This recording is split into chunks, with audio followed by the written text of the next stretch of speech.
Hey guys, so back again. If you thought that half an hour of player reflection was too much, well, I'm afraid I got bad news. This is an addendum to my reflections video because I realized I made a mistake after I'd finished recording that and started uploading it to YouTube. And I sort of decided to rectify the mistake and start, you know, hit upon it today rather than waiting for next session or something like that.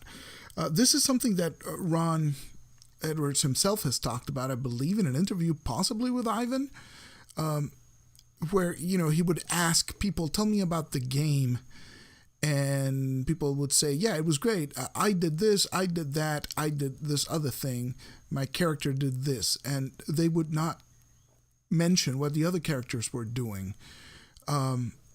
And I realized I neglected to mention Ivan and Ingolf or go into depth with that. So, I think Ron is absolutely right. The best games, you are invested in the whole experience, what you do and what the other players do. And I was listening. I was paying attention, but I realized, I didn't talk too much about what Ivan did, what Ingolf did.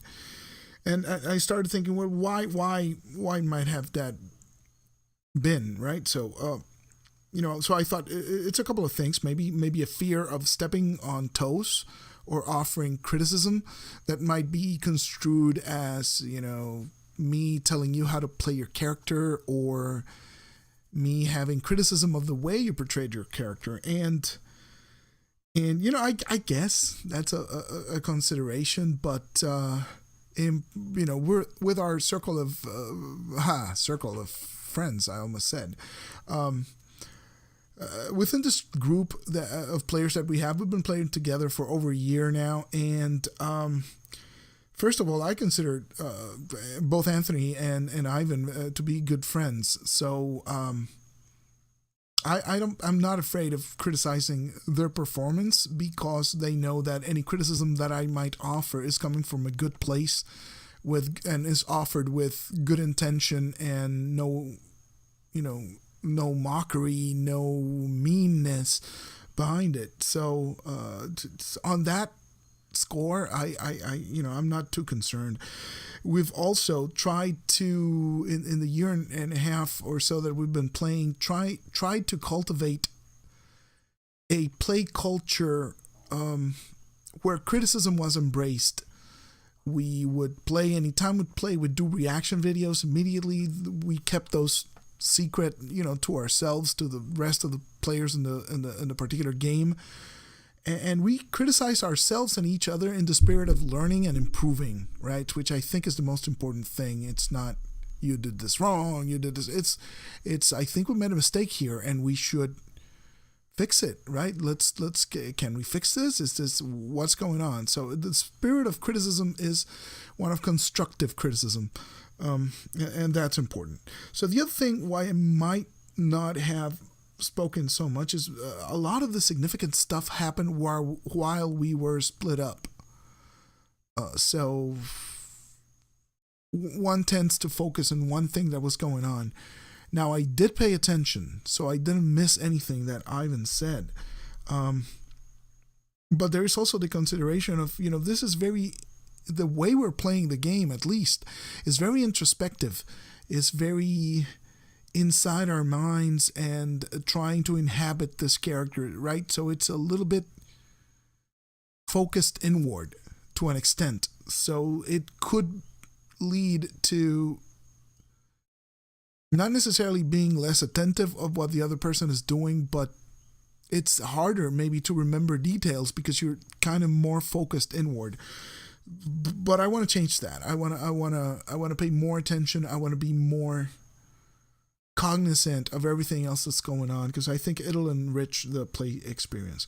So, without further ado, let's talk about Ivan and Ingolf. And I already, in the previous video, I think I offered some criticism for Anthony and how he did things. So I don't think Anthony's being neglected in this video either. But Ivan and Ingolf. Okay, so the first thing I noticed immediately is I think Ivan ran into trouble with the shy trait that Ingolf has, and I would have had the same trouble. And when I was looking at reading the characters prior to the game, it was one of those considerations that I immediately went, do I really want to go with Ingolf? The peasant angle is really good. That's something I would like to explore, but the shyness is difficult.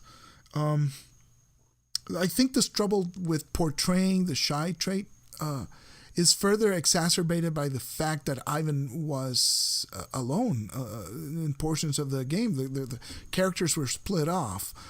And this game is just Ivan and me as players. Right now, it's going to switch over, but it's 2 players and 1 GM. So at any given point, it's you and one other person. You're going to be split up most of the game. I think that's an extra weight that goes on the shy character's shoulder, right? Because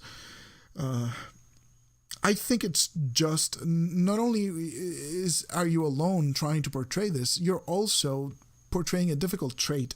Anything like laconic or shy or quiet or laconic, I think, is the most descriptive way to put it, right? It's difficult. It's difficult because the way we play this game, we're playing it about introspection, right?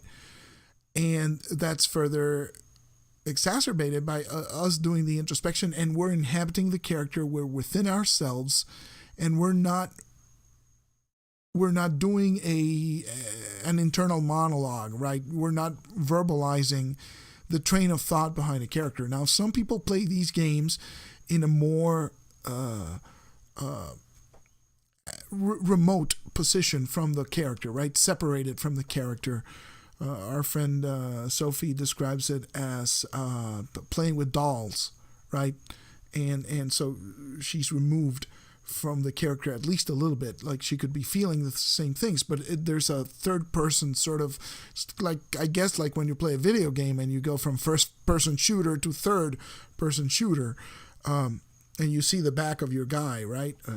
Or your gal or whatever it is that you're playing. The point being that in some play styles, you could play the shy character, but then as the player verbalize an internal monologue that character is going through. So even if the character themselves is not speaking, the player is telling you, well, the character is feeling this, and the character is, is going through this, is going through their mind, but they're not saying anything. And that type of play, then it's easier to play a shy character, right? Because you don't have to actually verbalize what your character is going through, and it enriches the experience for everybody else, because everybody else gets to share into what's going on through your mind.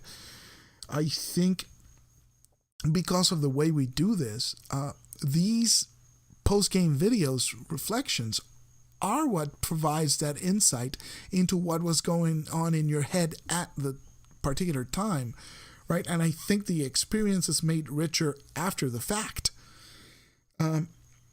So again, that's an extra difficulty in portraying shy, because we don't do the commentary at the time. So now I'm even more curious to see what was going through Ivan's brain and how much I managed to pick up from what he said and did at the time.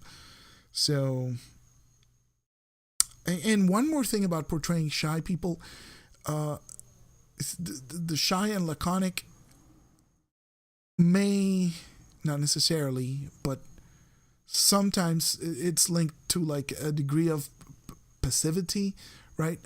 And at least in my mind, if you're trying to be shy, then you're not taking charge and you're not being proactive, right? Because you're portraying shy, and that tends to lead to a more passive type of character, and that's harder to play in a game that's focused on what you do as a character, right? If you're playing D&D and you have a shy character, most of the game that shyness doesn't come out. It might come out during social situations, but during combat or during exploration or doing stuff like that, that shyness doesn't necessarily come through until you do a bit of role-playing with it. or I don't know. At least I that's what passes through my mind when you say you got to play a shy character. It's like it's difficult because I tend to want to take charge as a player and be proactive as a player. If you watched, I don't know, Lamentations of Mars, or this game, or the Star Wars game, I tend to not be passive, right? So it would be even more difficult for me to do this. Okay, so what I noticed is Ingolf and Ivan working themselves up to the point of going to the keep. So that's very in tune, I think, with my own experience of this feeling of ramping up. And it was funny because it was the villagers ramping themselves up to do something, whipping themselves up to a frenzy. And as they're doing that, we, the players, are going through that too. And I think it was natural for all three of us. It wasn't contrived. Like, I don't think Anthony was contriving that because we were thinking of whipping ourselves up, right? I think it just developed organically, which is amazing, or at least is very satisfying. So I saw him, work himself up to the point like where I'll go. I'll talk to these people. And then he goes up to the keep and presents very solid, very good arguments.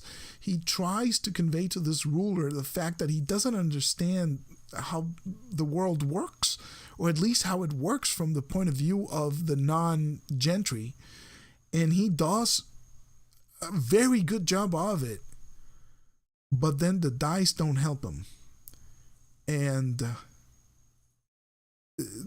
even if they did, these people have a very specific agenda, which does not include surrendering the food to the populace, right? They need the food to keep themselves strong, to guard the pass, right? That's their priority, and people be damned, and more people will show up. They're just peasants.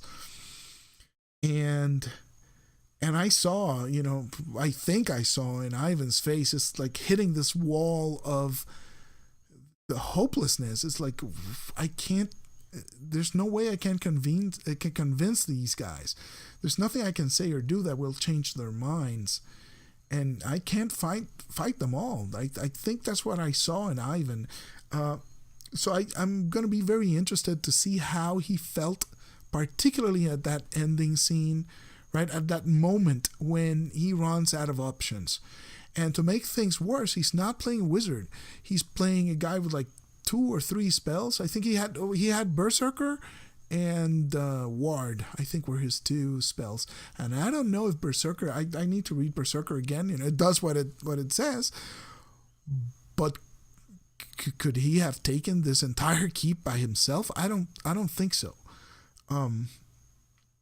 So, this highlights, again, this tone, this theme of hopelessness and helplessness that I felt throughout the entire session. I think Ivan was caught up on it too.